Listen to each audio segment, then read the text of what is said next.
Good evening to you. Consternation, is that part of your vocab? I think I do know what it means, yes. And I can spell it too, just like amanuensis. So. Amanuensis. India. When can we stop this alarmism? I mean, it seems a pandemic now is not about deaths, but about cases.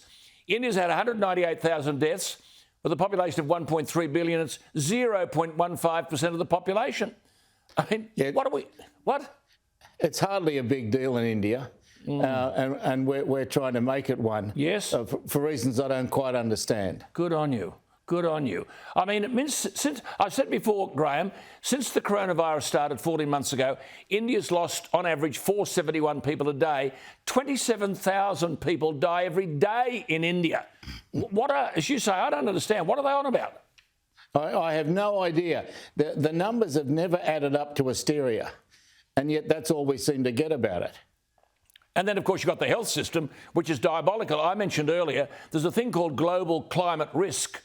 153 countries were surveyed on health care.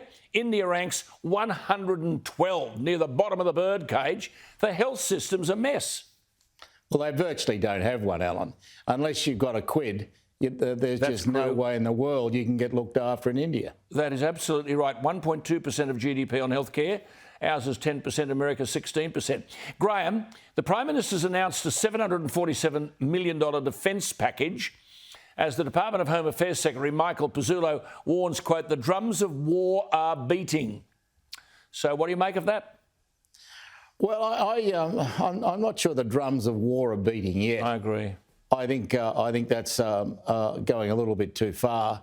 So I think Pizzullo should take a deep breath.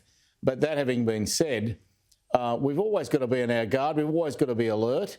You can't look at a great big country like China with a system that is totally different to ours and is the main world opponent of our big ally, the United States.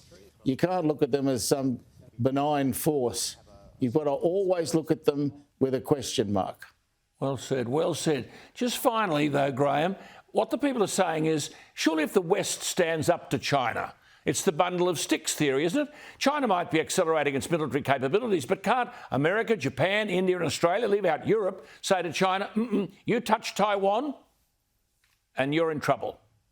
Well, I think they've got to say that, and they've got to follow through with it if it happens. Biden's too weak to say that. If you seriously believe that if the Chinese grab Taiwan, that's the only thing they're going to grab, you've got to be kidding yourself. Absolutely. I mean, this is a team that is determined to expand, and they're going to expand at the expense of a whole lot of other people.